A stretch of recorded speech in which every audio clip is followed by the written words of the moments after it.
మావోయిస్టులు ఏపీకి మకాం మార్చేందుకు ప్రయత్నిస్తున్నారు. ఆపరేషన్ కగార్తో ఛత్తీస్గఢ్లో తలదాచుకునేందుకు చోటు లేక ఏపీ వైపు వస్తున్నారు. సిటీలో షెల్టర్ తీసుకుని ఉండేందుకు ప్రయత్నించారు. విజయవాడ, పెనమలూరులో ఇళ్లను అద్దెకు తీసుకున్నారు. అందులో భారీగా ఆయుధాలను డంప్ చేసినట్లు తెలుస్తోంది. విజయవాడ, పెనమలూరులో మావోయిస్టుల కదలికలతో హై అలర్ట్ ప్రకటించారు.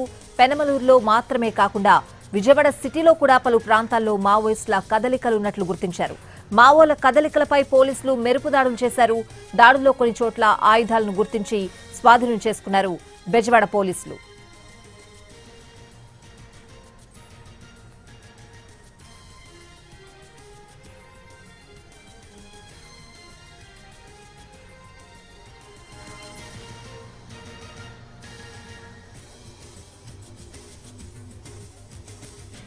ఉదయం ఎన్కౌంటర్ జరిగిన ప్రాంతంలో హిడ్మా డైరీని పోలీసులు స్వాధీనం చేసుకున్నారు.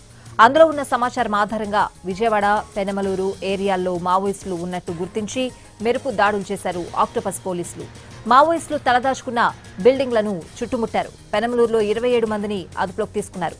వారిని విజయవాడలోని ఆక్టోపస్ టాస్క్ ఫోర్స్ ఆఫీసులకు తరలించారు.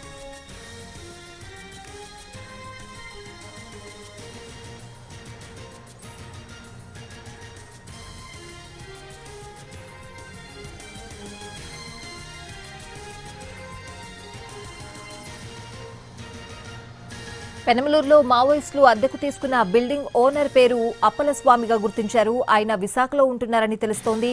రోజువారీ కూలీలు అని చెప్పి బిల్డింగ్ ను అద్దెకు తీసుకున్నారు మావోయిస్టులు. సుమారు 20 రోజుల క్రితమే అద్దెకు తీసుకున్నారు. వారందరినీ అదుపులోకి తీసుకున్నారు పోలీసులు. మరోవైపు విజయవాడలో తలదాచుకున్న మావోయిస్టుల కోసం గాలిస్తున్నారు.